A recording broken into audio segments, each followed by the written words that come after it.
Bular odam bo'lmaydi. Hayvonlar. Kim? Sen yangi ustozmisan? Aha. Omadingni bersin. Hurmat. Bo'pti, charchaman, ketdim. Voy, qaqqa? Ishga. O'qishchi?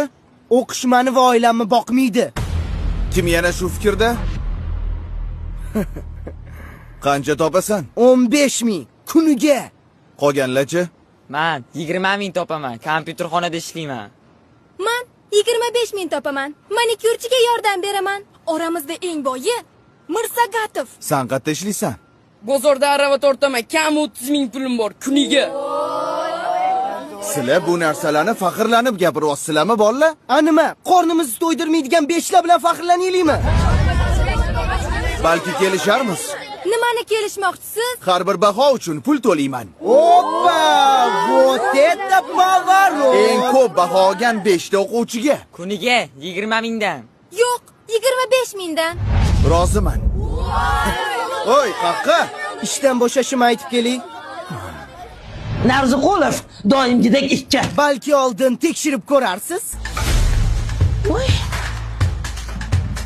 Bo'lar ekan o'qisa.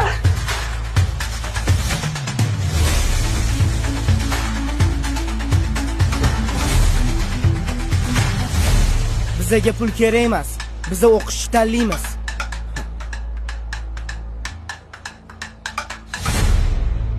Rosa xursand bo'lsalar kerak. Sovg'a o'zi kimda? Manda. Bolla. Ustoz yo'q ekanlar. Assalomu alaykum ustoz. Doston Rustamovich ko'rmadingizmi? Dars tugadi, ketdi. Nega ketadilar? Bugun o'qituvchilar kuni-ku. Men qayerdan bilaman? Nima men uni qorovulimanmi? Ishga ketgandir. Yana qayerdadir ishlaydilarmi? Navoiyxonadami? Boshimni qotirmalaring.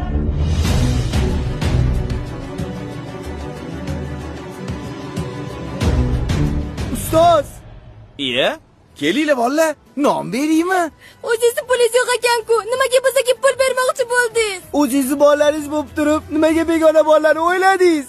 Shunaqa qiyin ekan. Nima qilasiz bu kasbni tanlab? Ustozlik kasb emas, bolalarim. Ustozlik bu hayot yo'li. Siz endi ishga chiqolmaysiz. Sizni boshqa joyda kutishyapti. Qatta? Umrada.